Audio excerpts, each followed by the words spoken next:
Olá, eu sou Márcio Lazarotto, eu sou professor doutor em Química Orgânica. Hoje é 17 de janeiro de 2022, estou em Porto Alegre, um calor muito forte, e é o ponto ideal para iniciar a nossa disciplina aqui de Fundamentos de Química Orgânica. Essa disciplina aparece em cursos de graduação como Biologia, como Biomedicina, Engenharia Ambiental, Agronomia, Engenharia de Materiais, que parte da química orgânica, química dos compostos de carbono, para disciplinas que são eventualmente mais centrais dentro do curso, como uma bioquímica ou como uma engenharia de materiais. A primeira aula, nosso ponto de partida do nosso curso é os átomos e moléculas. A química, a física e a biologia, elas são as ciências que estudam o mundo natural. A química se volta às modificações que ocorrem na matéria. E aí nós vamos ter mudança na estrutura da organização dos átomos, que vai ocorrer com trocas de energia, que vai ocorrer ao longo do tempo, e que também vai ocorrer uma distribuição diferente dos átomos no espaço. Enquanto a biologia agrega também os seres vivos no seu estudo, o comportamento dos seres vivos, e a fronteira entre a biologia e a química é a bioquímica. Bom, a matéria ela tem diferentes níveis de organização. Nós temos o mundo que nós vemos, tocamos, cheiramos, à nossa volta, né, formado por pedra, formado pelo ar, pela água, formado por outros líquidos, gases, sólidos diferenciados, e eles têm as suas propriedades específicas. Quando os componentes desse mundo material são purificados, se consegue determinar as propriedades das substâncias de forma individual. Se determina o ponto de ebulição, temperatura de fusão, se determina propriedades como densidade, viscosidade e assim por diante. E essas propriedades são propriedades macroscópicas. Conforme vai diminuindo o tamanho das espécies, passando para o nível micrométrico, nível nanométrico, essas propriedades elas podem sofrer variações. E aí nós temos, por exemplo, a nanotecnologia, em que as propriedades macroscópicas são diferentes das propriedades que ocorrem para um número pequeno de átomos ou de moléculas. E é possível, eventualmente, modular essas propriedades conforme um fim específico. E aí, por isso que tem o desenvolvimento dessa tecnologia de materiais a nível nanométrico. Okay. Então, descendo para um nível ainda menor, nós vamos ter as moléculas, que são formadas por agregados de átomos unidos por compartilhamento de elétrons. Certo? As moléculas elas se unem pelas chamadas ligações covalentes. Além disso, existe a possibilidade de combinação da matéria que envolvem partículas com carga, e aí nós temos os sólidos iônicos, ou através da ligação metálica, em que os elétrons são deslocalizados pelo metal. Bom, ao nível ainda menor, nós temos os componentes do átomo, que aí são os prótons, nêutrons e elétrons. E cada um deles tem a sua combinação de propriedades que envolve carga e massa. Por exemplo, o próton, ele tem a carga estabelecida como +1, certo? E tem uma massa que é idêntica praticamente à do nêutron mas 1850 vezes maior do que a massa do elétron. Porém, o elétron tem uma carga negativa idêntica à do próton. A carga lá 1,6 vezes 10 na menos 19 coulombs. Enquanto que o nêutron tem a mesma massa do próton, mas não tem carga. Ok? Então, nós temos um nível menor de organização da matéria e pode-se descer ainda mais um nível, mas aí nós vamos deixar para os físicos. Não é o objetivo do nosso estudo. Nós vamos partir, digamos, do átomo para entender a organização molecular e, por sua vez, essas moléculas eventualmente se agregam através de interações intermoleculares e vão formar agregados maiores, e aí nós vamos correlacionar as propriedades macroscópicas com a estrutura molecular e, eventualmente, vamos estudar propriedades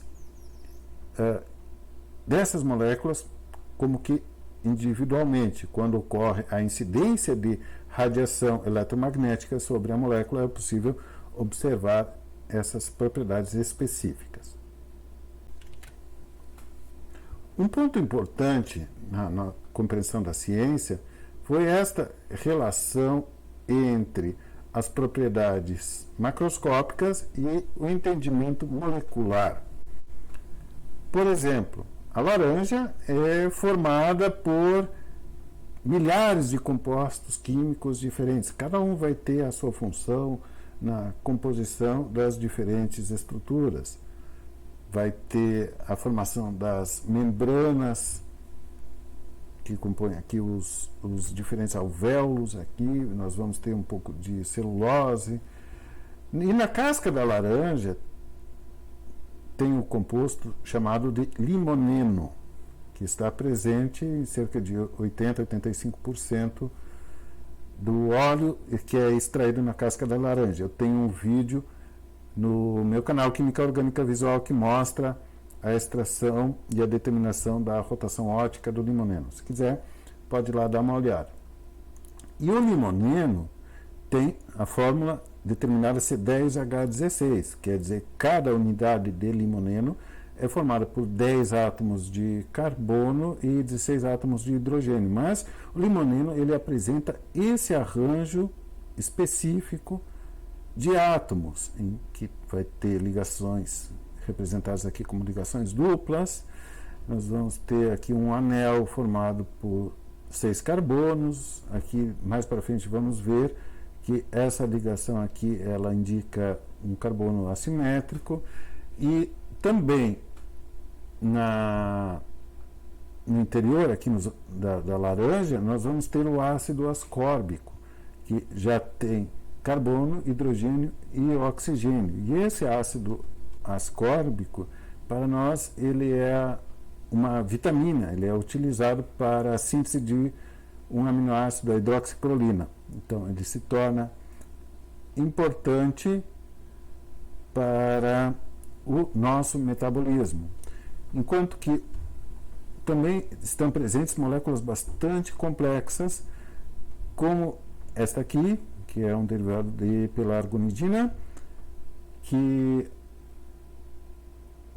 tem uma propriedade de absorção de cor que dá a cor às tulipas, por exemplo. Vamos partir, então, da composição do átomo. O átomo é formado pelo núcleo, que contém prótons e nêutrons, e no núcleo está praticamente concentrada toda a massa do átomo. Os prótons eles têm uma carga positiva. A unidade de carga é definida como 1,6 vezes 10 na menos 19 coulombs. Não é possível cargas menores do que essa. Enquanto que os nêutrons eles têm uma carga zero. Eles têm massa, mas não têm carga. Eles não exercem atração eletrostática sobre o ambiente à volta dele, não exercem um campo elétrico. E na eletrosfera nós se tem os elétrons com uma massa muito menor e com carga negativa, nós dizemos uma carga oposta aos prótons.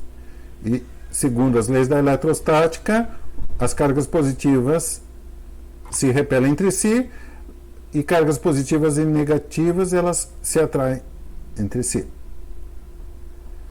Os elementos químicos eles se diferenciam pelo número de prótons e elétrons no estado neutro. Enquanto que o número de prótons para um determinado átomo de um elemento químico é sempre o mesmo, o número de elétrons pode variar, porque os elétrons podem ser cedidos ou obtidos de outros átomos que estão à volta. Então, por isso, essa definição do elemento químico pelo número de prótons e elétrons ocorre apenas no estado neutro, enquanto que o número de prótons não varia para um determinado elemento químico. Então, vamos considerar o número de prótons como sendo esse nosso critério para definir a identidade de um elemento químico. E o que acontece é que todos os átomos de um determinado elemento químico, eles apresentam as mesmas propriedades químicas. Se, por exemplo, nós temos o elemento químico com um próton, o hidrogênio. Este átomo de hidrogênio, ele vai ter as mesmas propriedades químicas de um átomo de hidrogênio que estiver em Nova York, que estiver em Pequim, que estiver em Alpha Centauri. Ou seja, entender as propriedades dos átomos, dos elementos, aqui no nosso ambiente, vai permitir que a gente compreenda o que ocorre em todo o universo. Esses elementos vão ter a sua assinatura na sua absorção de radiação, na sua emissão de radiação. Então, é possível observar a presença de hidrogênio, hélio, oxigênio, carbono na emissão de luz em qualquer lugar do universo. Isso possibilita compreender o cosmos, a distribuição dos diferentes elementos dentro do cosmos. Porém, para um determinado elemento químico, ocorre variação no número de nêutrons que está no núcleo. Por exemplo, o hidrogênio. O hidrogênio é composto por mais de 99,5% na forma que tem um próton e um elétron. O próton, né? Enquanto que a outra forma de hidrogênio apresenta um próton, um nêutron e um elétron, chamado de deutério. O deutério tem uma massa que é o dobro do hidrogênio. As propriedades químicas do hidrogênio e do deutério são idênticas, porém as propriedades físicas que envolvem a massa dos átomos, elas são diferentes. E uma quantidade muito, muito pequena de hidrogênio está na forma do trítio, que tem um próton e dois nêutrons, e ele é radioativo, ele tem um tempo de vida relativamente baixo. Então, são formas do mesmo elemento químico em que as propriedades químicas são idênticas, mas as propriedades físicas que envolvem a massa são diferenciadas. A química é dividida de forma até artificial em 4 grandes áreas: química analítica, química orgânica, química inorgânica e fisicoquímica. A química analítica trabalha com a parte de determinação de quantidades, química orgânica com o carbono e os seus compostos, a química orgânica vai para os outros elementos e a fisicoquímica vai para a parte de transferência de energia, massa, que ocorre ao longo do tempo. E o marco de partida da química orgânica é a síntese da ureia, que ocorreu até de forma acidental por Wheeler em 1828. Então, Wheeler colocou num recipiente o cianato de amônio, que é um composto, um saio inorgânico, aqueceu e obteve a ureia, que apresenta a mesmo número de átomos do cianato de amônio, porém organizados de forma diferente, e tem as mesmas propriedades da ureia obtida a partir de seres vivos. A ureia é a forma com que os mamíferos eles liberam o nitrogênio que não é mais utilizado no metabolismo. Então, se determinou, a partir desse experimento, que era possível obter compostos de seres vivos, compostos de organismos, compostos orgânicos, a partir de outras formas, de formas inanimadas, de fontes inanimadas.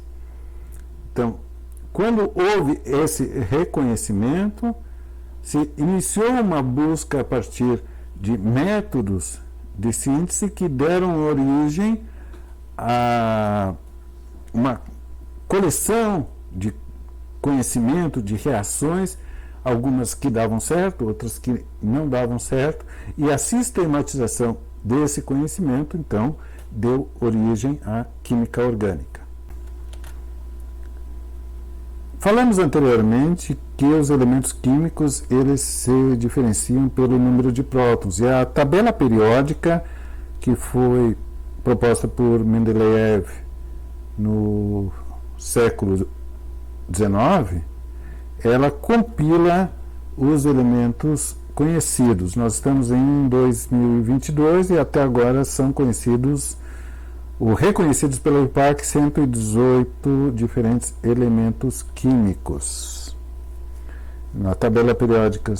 Essa tabela periódica são representadas o número atômico, que é o número de prótons do núcleo, o símbolo, o nome e a massa que envolve a distribuição isotópica no nosso planeta. E nós temos aqui 118 elementos químicos. Na natureza são encontrados aqui até o plutônio, alguns aqui no meio, como o tecnécio, não são encontrados na natureza, e outros são encontrados em quantidades muito pequenas, por exemplo, o frâncio, o astato, certo? Mas dentro do nosso estudo da química orgânica, nós vamos nos concentrar nos 4 fantásticos: hidrogênio, carbono, nitrogênio e oxigênio. Esse aqui formam mais de 95% dos compostos orgânicos conhecidos, enquanto que outros elementos como o cloro, bromo, iodo, enxofre, fósforo, eles também são importantes, especialmente considerando os seres vivos, né? Aí nós temos o enxofre e o fósforo em lugar especial, na composição de moléculas como ATP, como acetil-CoA, e nós vamos, em nosso curso, ver a maior parte do tempo moléculas formadas por hidrogênio, carbono, nitrogênio e oxigênio. Localize eles dentro da tabela periódica. Aqui o hidrogênio, carbono, nitrogênio e oxigênio. A tabela periódica é disposta em família de 1 a 18, enquanto que esses elementos eles são normalmente representados fora desse corpo da tabela periódica para ela não ficar muito extensa. E aqui nós temos os períodos, né? Primeiro, segundo, terceiro, tal, até o sétimo período. E se reconheceu na última reunião da IUPAC que o sétimo período ficou completo, o próximo vai para baixo do Frâncio. Por hoje terminamos por aqui.